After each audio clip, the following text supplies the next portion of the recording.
The election. Clients were calling us all the time. What happens if? What happens if? Between now and the end of the year, it's all systems go. Ride that horse while it's still in good shape and running. Be prepared to change horses. A lot of these changes are not going to happen overnight. And a lot of the things that he wants to do are not cutting the spending per se. He's got to be aware that if you have spending, you also have to have revenue. So we have to be really aware that there's some important things that have to be addressed. If you look at a first half of the year of a possibility of recession, then people are going to be like, what did we do? We were sold a house of cards. That coalition starts to fall. We have to make sure that we're maintaining a long-term approach.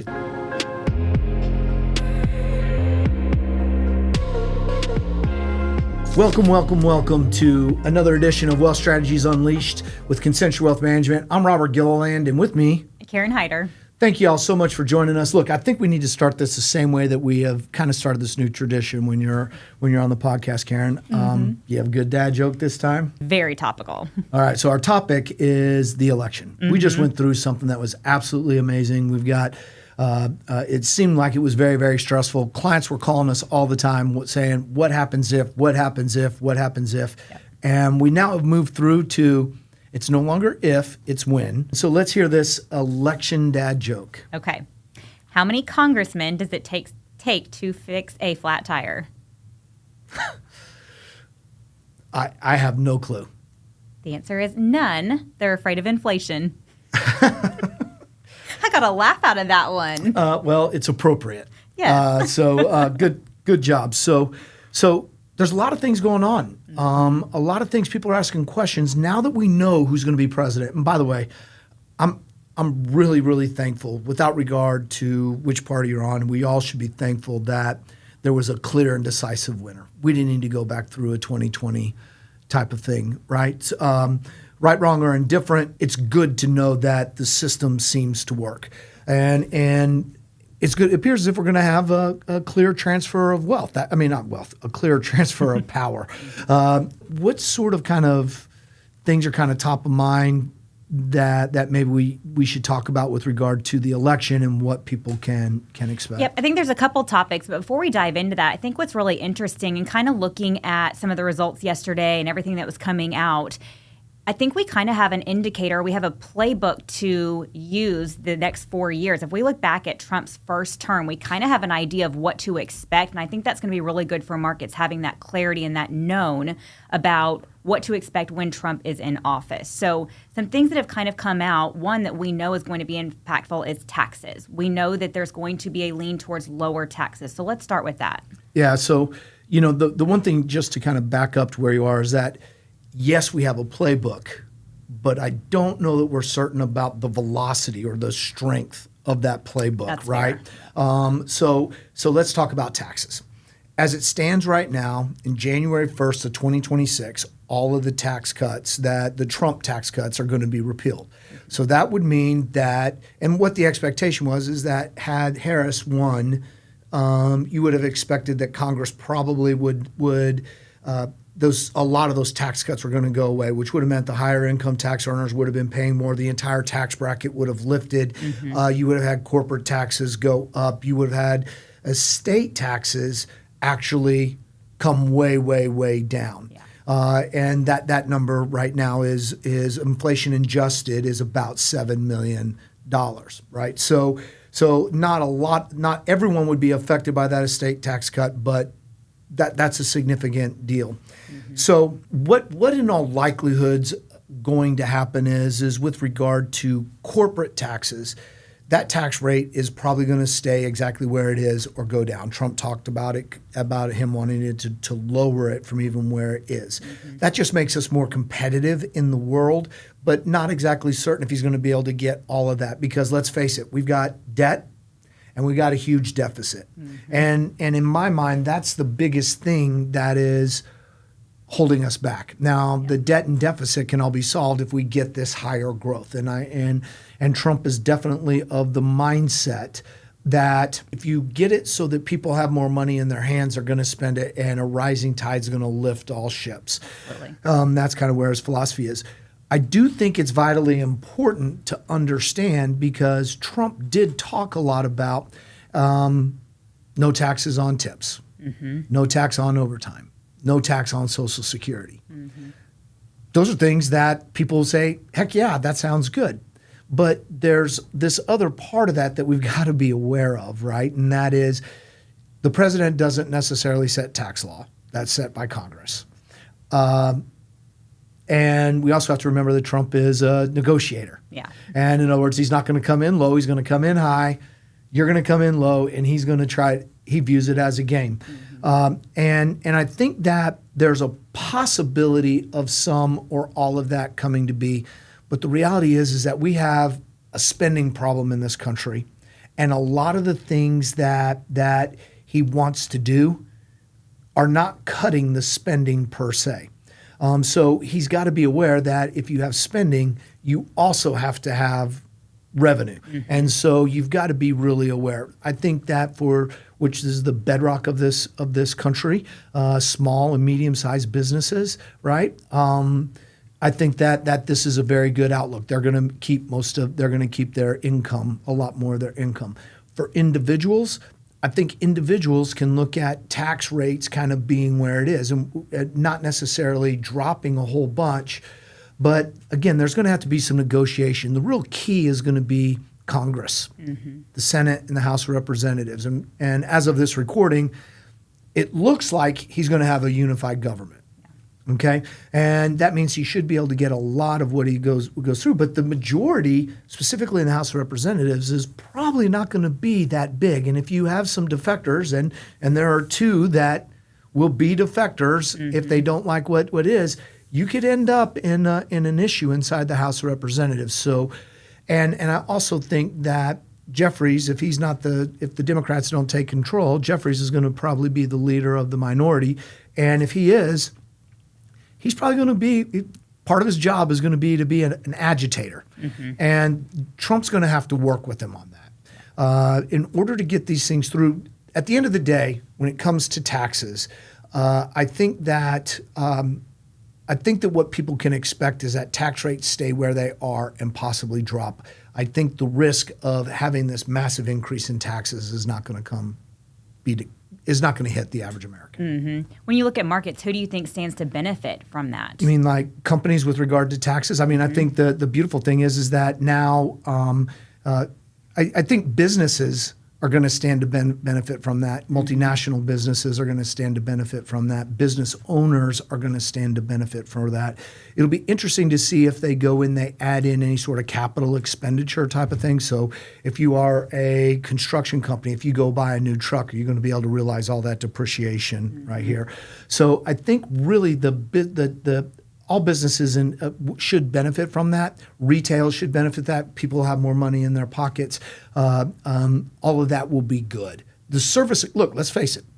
In the U.S., we're a service-based economy. Right? And therefore, more money people have, the more they have to spend on those services. I saw a really interesting statistic around small caps and small businesses specifically. So going back to 1980, it said in non-recession election years, so the Russell 2000 index, which we know is small cap companies, that index has returned 7% on average going forward from the day after election for the next 8 weeks. So while we can watch that over the next 4 years, I think especially here from now to year end, that's something specifically to watch that could stand to benefit knowing that Trump is about to take office in a couple months. 100%. You know, the one thing about the markets is the markets are forward-looking. The thing that people are going to have to be careful of is that is very much a tactical investment.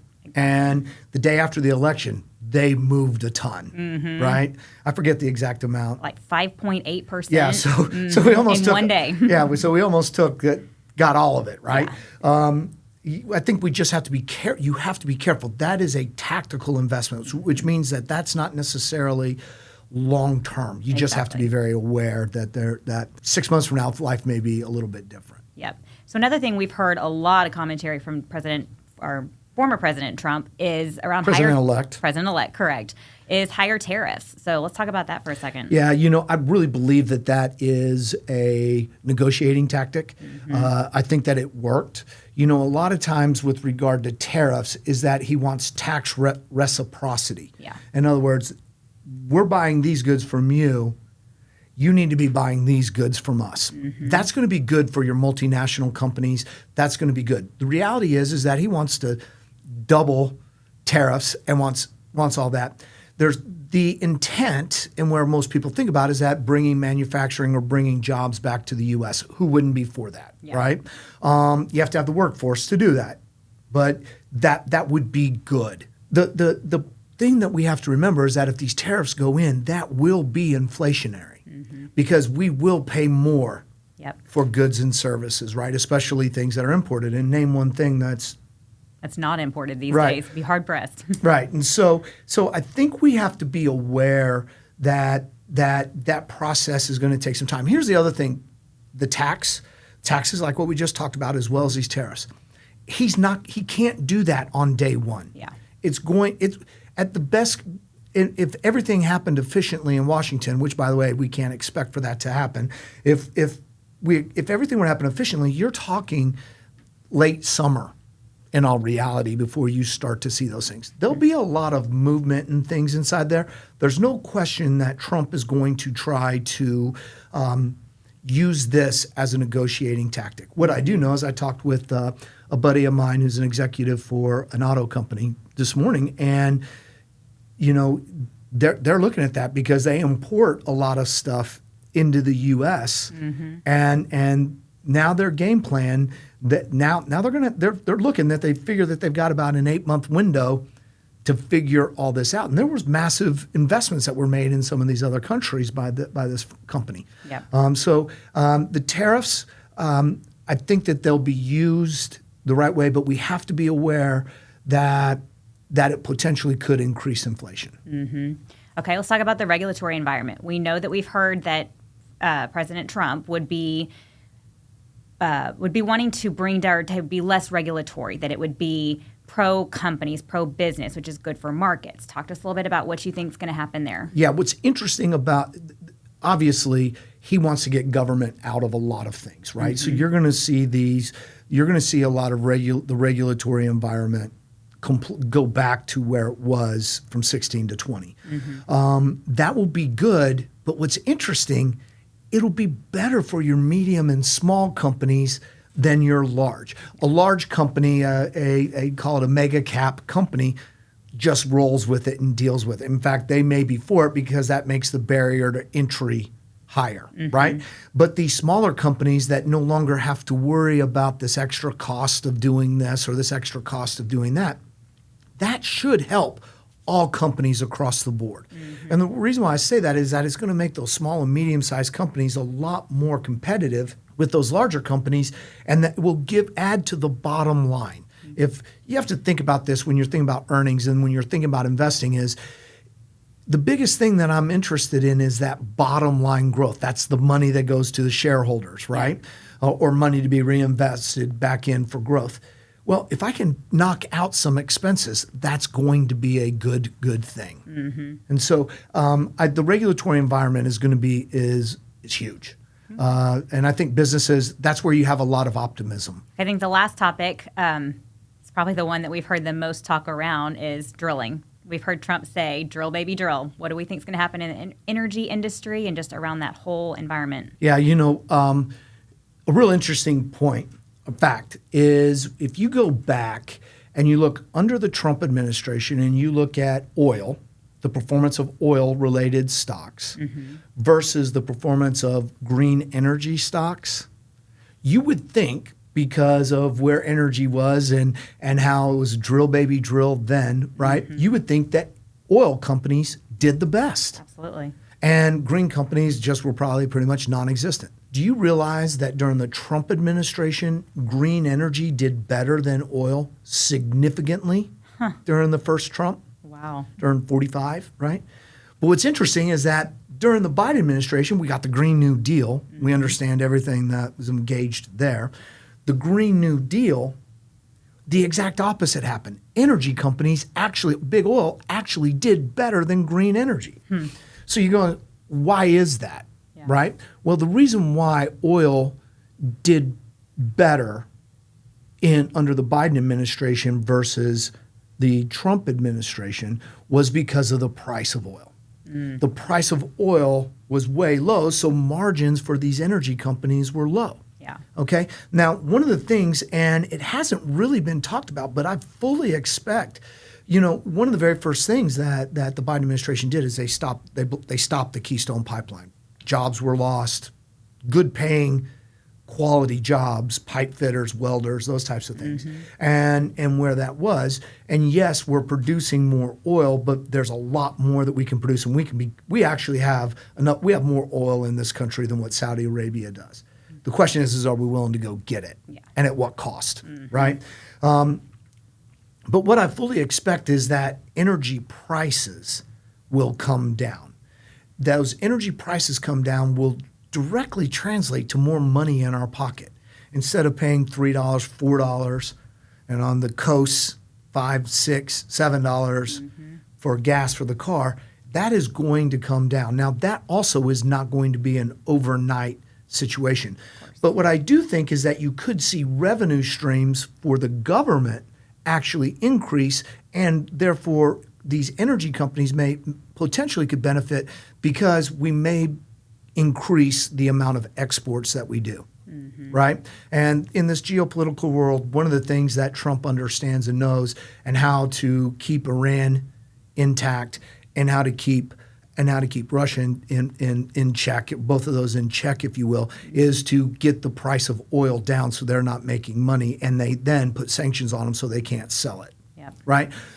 Those things are likely to happen, which may give us a short-term bump in it, but we have to remember we have to remember that right now oil production in the United States is pretty high. So in order to raise that from a high level, that means we're going to have to build more infrastructure and stuff in place. It's not going to be overnight. But we have already seen oil prices start to come down. Maybe not quite as much as where they were, and hoping that potentially that they could get there. But I do think what you're going to see is with energy companies, there's going to be a lot of activity. They were already gearing up for that activity. Being here in the energy corridor, talked with a couple different executives, and they were, we're gearing up for if this happens, then what? And so I think energy is going to be an interesting play inside there.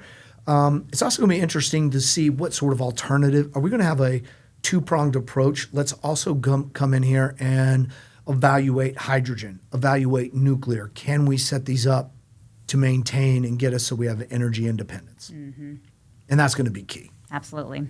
Okay, so tying that all in together then, in terms of markets, in terms of for investors and sectors that we like, kind of talk to us about what do you see looks favorable over the next couple of years? So I think this goes back when you're going in and you're looking at presidential terms.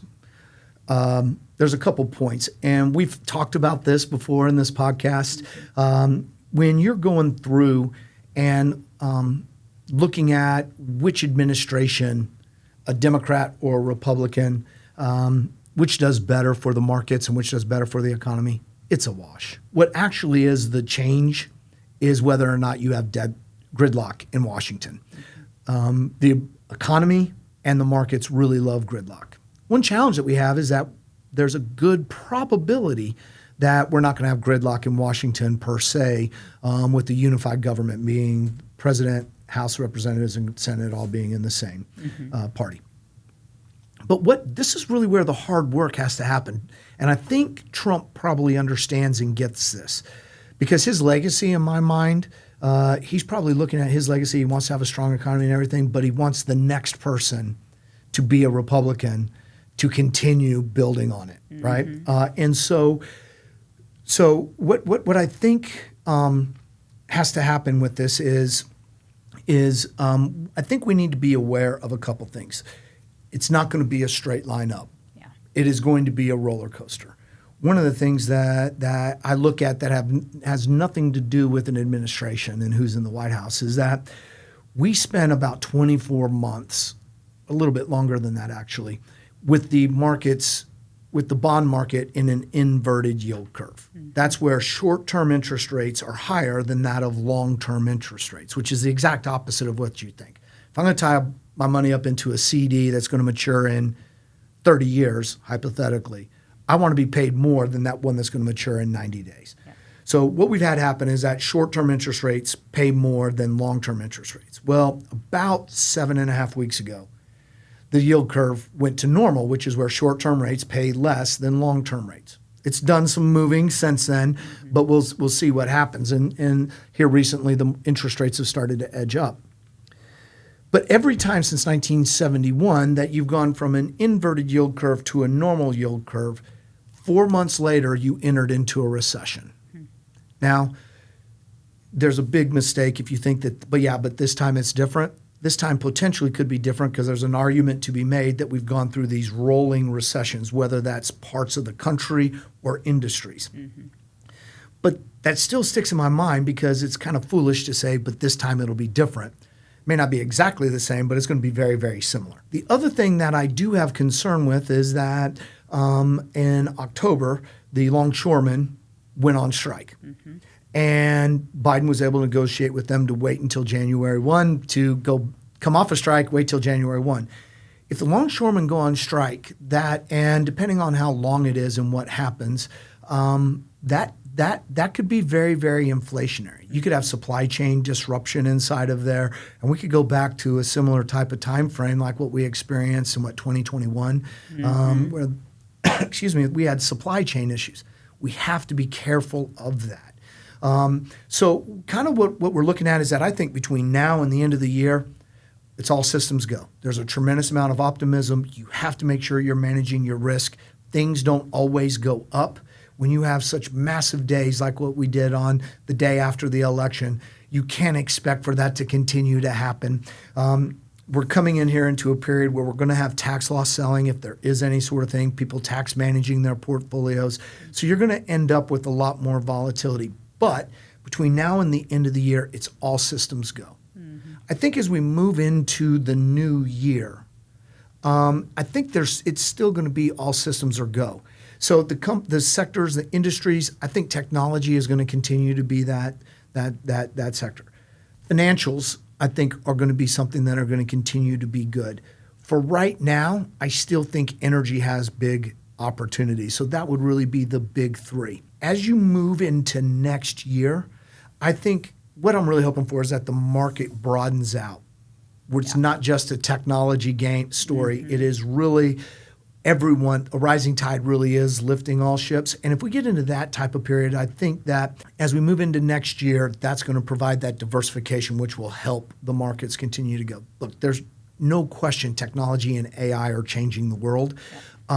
We just need to make sure that, and everyone needs to make sure that portfolios are aligned to take advantage of that and ride that horse while it's still in good shape and running.